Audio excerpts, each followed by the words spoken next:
እግዚአብሔርን ያመሰግናሉ። እኔና እናንተ የተመረጥነው ለምስጋና ነው። እንደ መላእክቱ ቅዱስ ቅዱስ ቅዱስ እያልን እግዚአብሔርን እናመሰግናለን። ሊቃውንቱ ነቢየ እግዚአብሔር ቅዱስ ዳዊት እስየኩ ለስመ አምላኬ በማኅሌት ወአብዮ በስብሐት ብሎ እንደዘመረ ሊቃውንቱ ከቆሙ ሳያርፉ ከዘረጉ ሳያርፉ እግዚአብሔርን በማኅሌቱ ሲያመሰግኑ አድረዋል። አሁንም እያመሰገኑ ናቸው። አሁንም ደግሞ ነቢየ እግዚአብሔር ቅዱስ ዳዊት ከሕፃናት አንደበት ምስጋናን አዘጋጀ። ጠላት ዲያብሎስን ደስ አይበለው ብለህ እንደተናገረ እንደዘመረ እግዚአብሔር በሕፃናቱ አንደበት ይመሰገናል። ክብር ምስጋና ለመድኃኔዓለም ይሁን። አሁንም አመስግኑት እግዚአብሔር። ወደ ተነሳንበት የትምህርታችን ርዕስ ስንመለስ ጌታ ሆይ ዘመናችንን እንደ ቀድሞው አድስ፣ እኛንም ወደ አንተ መልስ፣ እኛም ወደ አንተ እንመለሳለን። እግዚአብሔር ልብ የሰጠው ሰው ወደ ልቡ የተመለሰ ሰው እግዚአብሔርን ያመልካል፣ እግዚአብሔርን ያመሰግናል፣ ከክፉ ነገር ሁሉ ይጠበቃል። አይዟችሁ፣ ዘመኑ ይታደሳል፣ ዘመኑ ይለወጣል። እኔና እናንተ ልባችንን ለእግዚአብሔር ተሰጠን፣ ሀሳባችንን ሁሉ ከእግዚአብሔር ጋር ታደረግን።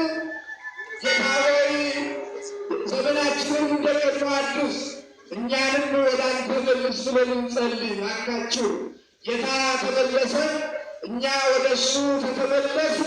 እግዚአብሔር በበረከቱ ይጎበኘናል፣ ጥቂቱን ያበረክትልናል፣ እንቆቅልሹን ይፈታልናል፣ ሰላሙን ያበዛልናል። ኢትዮጵያ የምትጠበቀው በቅዱሳን ጸሎትና ምልጃ ነው። የእግዚአብሔር ቸርነት የእግዚአብሔር ጥበቃ ኢትዮጵያን አልተዋትም። እመቤታችን ቅድስት ድንግል ማርያም ወደ ምድረ ግብፅ በስደት ከሄደች በኋላ በመልአኩ በቅዱስ ዑራኤል ክንፍ ላይ ሆና ድርሳነ ዑራኤል እንደሚነግረን ኢትዮጵያን አይታታለች። እግዚአብሔር ባርኳታል።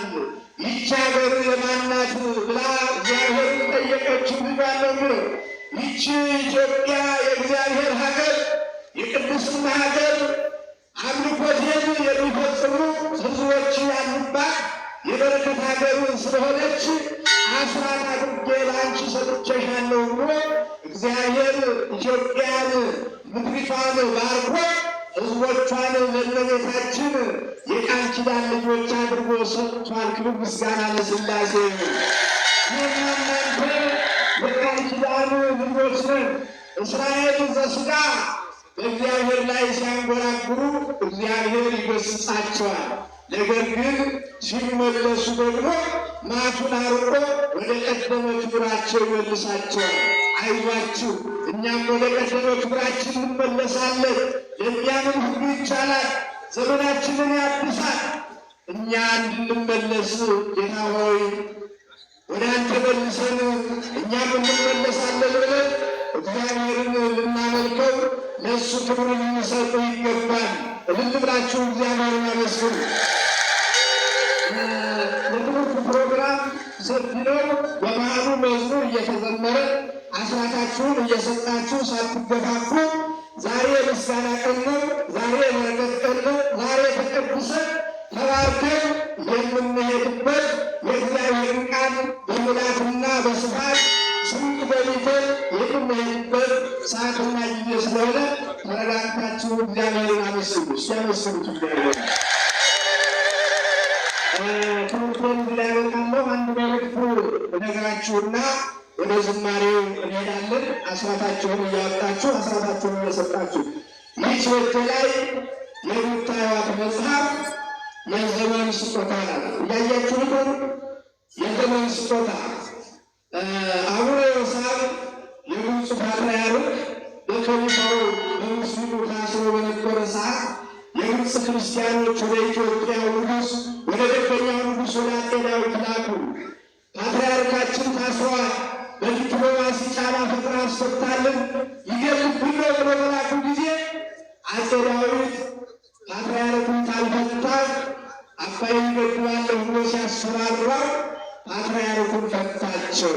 በዚህም ጊዜ አቡነ ዮሳፍ ለኢትዮጵያውያን ልጆች ብለው ቅዱስ ሉቃስ የሳላቱ ይህች የምታዩት ስዕል እና ግማደ መስቀሉን ወደ ኢትዮጵያ ልከው በመስቀሉ በእመቤታችን ስዕል እንድንባረክ አድርገዋል። ክብር ምስጋና ለሥላሴ ይሁን። እግዚአብሔር ይመስገን።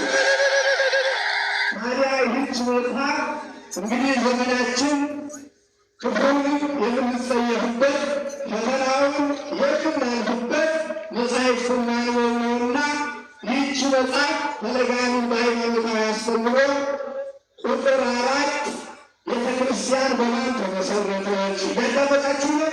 እስቲ እግዚአብሔር ይመስገን።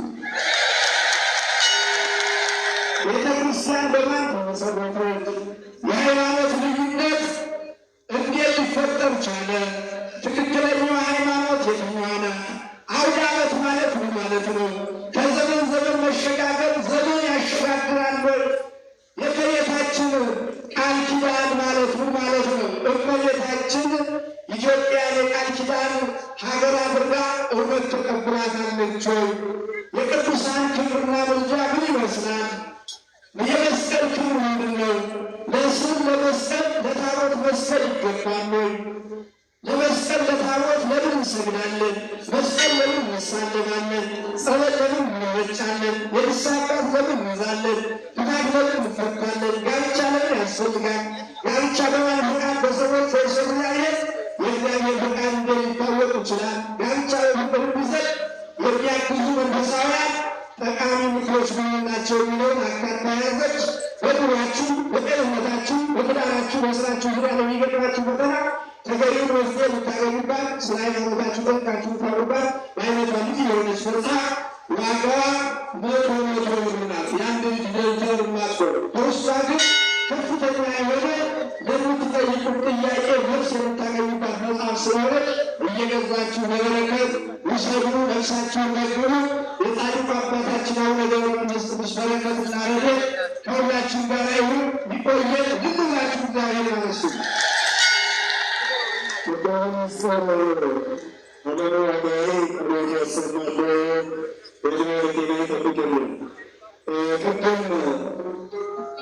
ያለው ብሎ 500 ብር የሰጠን ወንድማችን በጣም ደስ ብሎኛል ብሎ 5 ዶላርና 5 ብር የኢትዮጵያ አድርጎ ቅድም 500 ብር ሰጥቶኛል፣ አስገብተናል። አሁን ደግሞ 5 ዶላርና 5 ብር በእኔ ያደረገው ብዙ ነውና ብሎ በክብር መገለጫ ሰጥቷል። ሰዎች ተናገሩታ ከመሪያ መስሎ አንድ ወንድማችን ብሎ 600 ብር ሰጥቶናል። እግዚአብሔር ይስጥልን። እግዚአብሔር በእድሜ በጤና ይጠብቅልን። በእድሜ በጤና ይጠብቅልን። እሺ እንኳን አደረሳችሁ። አልደረሳችሁ? አልደረሳችሁ? ሰው ወጥሮ በሚቀርበት በዚህ ዘመን በአስጨናቂው ዘመን እግዚአብሔር ቃሉን እንድንሰማ የሰበሰበን የቅዱሳን አምላክ እግዚአብሔር ስሙ ለዘላለም የተመሰገነ ይሁን። አሁን ከዚህ በመቀጠል ወንድማችን ሊቀ ዲያቆናት ነቢዩ ሳሙኤል ይዘምር። በጣም ቀጥታ ወደሱ በድጋሚ እንደምትቆያችሁ እስኪ ደመራችሁ እግዚአብሔርን አመስግኑ።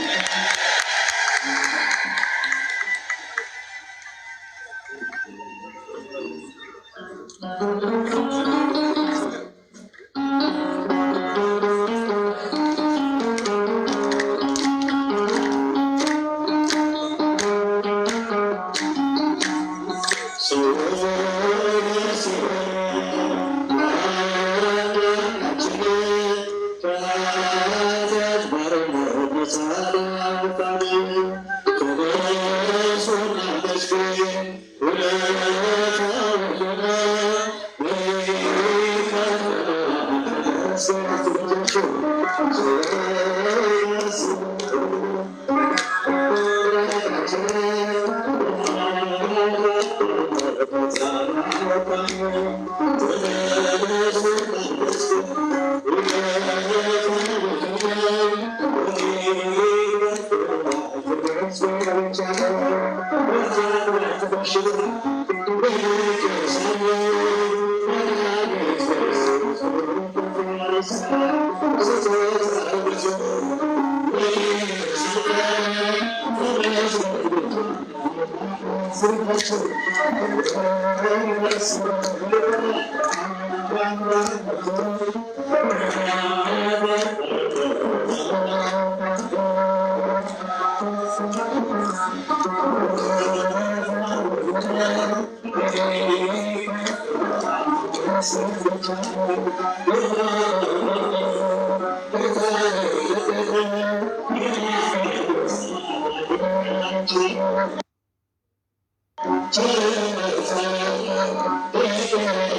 you.